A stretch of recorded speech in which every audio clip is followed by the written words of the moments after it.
Imagine being invited to a private island by a billionaire friend where you can enjoy all the luxury. But what if that island was also the place where young women and underage girls were sexually abused by your host and his associates? Would you still go? In this video, we are going to expose the 10 richest women who went on Jeffrey Epstein's island and what they knew about his crimes. Number 10. Naomi Campbell. Naomi Campbell is one of the most iconic supermodels in the world, with a net worth of a staggering $80 million. You've probably seen her strutting the catwalks or on famous magazine covers like Vogue and Time. Besides her glamorous career, she's also known for lending her voice to good causes. However, she has also faced controversy and criticism for her temper, legal troubles, and associations with questionable figures. One of them is Jeffrey Epstein, who reportedly flew her to his private island in 2002, along with her then-boyfriend, Flavio Briatore. However, her visits to Jeffrey Epstein Island raised many eyebrows and became a big, controversial topic. Then, in an interview, she finally broke the silence and revealed that she was introduced to Epstein by her boyfriend, Flavio, on her 31st birthday. Campbell's open about attending some of Epstein's gatherings, but swears she was never alone with him and never saw anything fishy. According to her, she had zero clue about his alleged crimes back then. It was only when the truth came out that she, like the rest of us, felt disgusted by the whole thing. Campbell also added, "Thank God I had good people around who protected me from this." But is that the whole truth, or is she hiding something? Number 9. Ghislaine Maxwell. Ghislaine was Jeffrey Epstein's ex-girlfriend and reportedly played a big role in his whole operation. There are claims that she helped him run this awful sex trafficking ring, and even did some terrible crimes herself. You probably know her father, Robert Maxwell, who was a British media tycoon. Yes, you heard it right. You know, Robert was a big shot in the media world, but you might be surprised to know that he was also involved in some fraudulent stuff and later committed suicide, leaving behind a hefty fortune of $1.9 billion. Talking about Ghislaine, she was a regular guest and one of the main enablers of Epstein's island. There are stories suggesting she threw parties there, organized massages, and even supervised the staff. Back in 1997, Ghislaine casually let slip that, "Jeffrey and I have everyone on videotape." Seems like she was hinting that they had some serious dirt on their powerful and influential friends. Like, seriously, can you believe the audacity?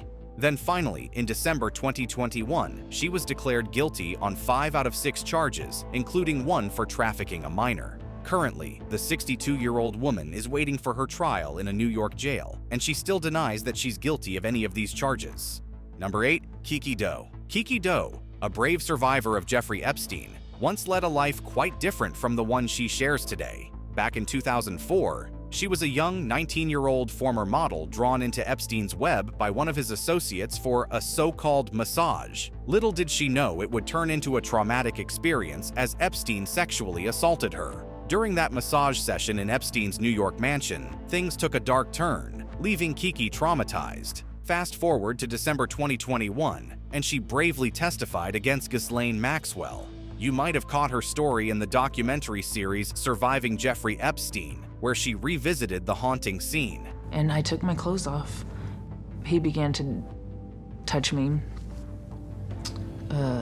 aggressively. And in a chat with Tyla Official, a women's media platform, Kiki opened up about how this awful experience reshaped her life and how she coped with the aftermath. It's been a tough journey, but Kiki's showing real strength. Number 7. Eva Anderson Dubin. Let's talk about Eva Anderson Dubin, a former Miss Sweden and model. Back in the 80s, she was dating Jeffrey Epstein for a whopping 11 years. Fast forward to now, she's married to another man named Glenn Dubin, a billionaire hedge fund manager worth around $2.9 billion.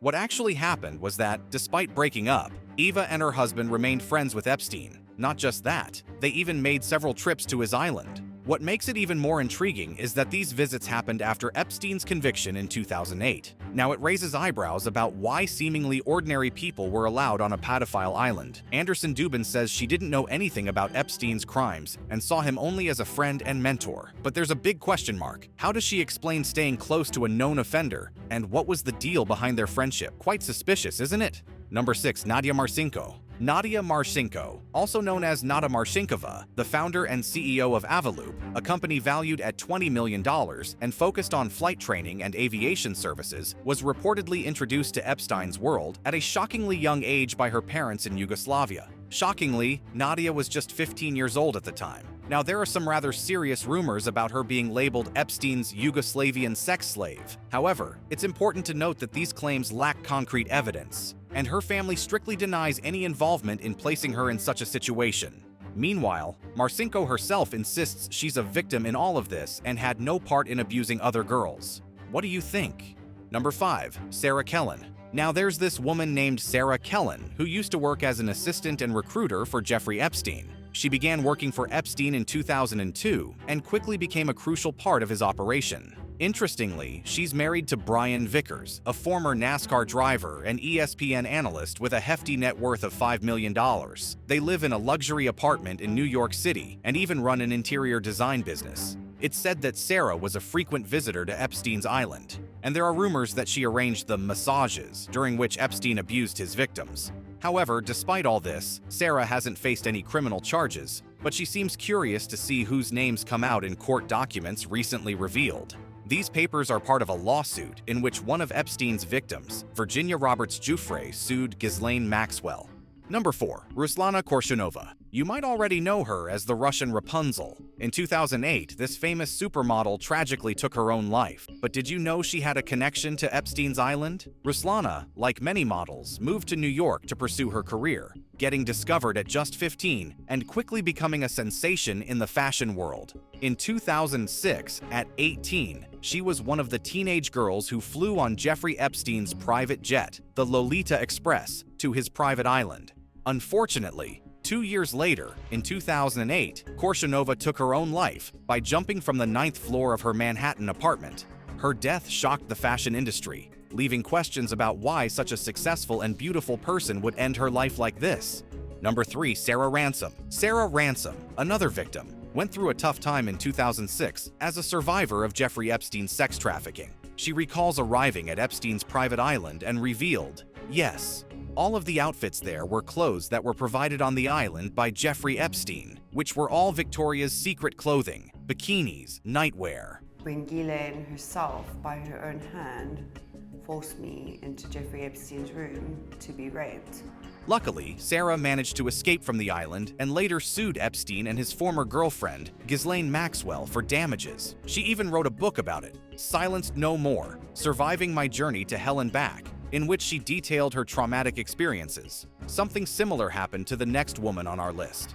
Number 2. Jennifer Arauz. Jennifer Arauz had a really tough experience with Epstein. Epstein's recruiter, a woman in her 20s, took Jennifer to Epstein's home and made her feel safe at his place by giving her tours of his mansion. She even said that Epstein was a big AIDS activist. This hit Jennifer hard because she lost her father to AIDS. As things went on, Arauz started visiting Epstein's house regularly, getting paid $300 each time. He told her it was just to help her out, but then things got worse. He brought her into his massage room, saying it was for her modeling career, and asked for an erotic massage. This went on for a year, and a maid left $300 for her after each visit.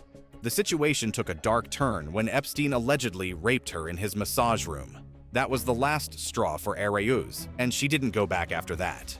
Number 1. Virginia Roberts Giuffre. Now, Ms. Giuffre used to work at Donald Trump's Mar-a-Lago resort. Ghislaine once met her, offered her a chance to become a massage therapist, and arranged an interview. When she went to Epstein's home, he was naked, and Maxwell instructed her on how to massage him. Giuffre says she went from being abused by Epstein to being passed around like a platter of fruit among his powerful associates as she was taken around the world on private jets. At 17, in 2001, Epstein brought her to London and introduced her to Prince Andrew. Everybody thought that it was a false accusation until they saw this picture: Prince Andrew with his arm around Ms. Giuffre while Maxwell smiles in the background. However, Prince Andrew strongly denies any wrongdoing and insists he never met Virginia Giuffre. But is he telling the truth, or was he also involved in this? What do you think? Let us know in the comments below, and check out these videos on your screen for more interesting content.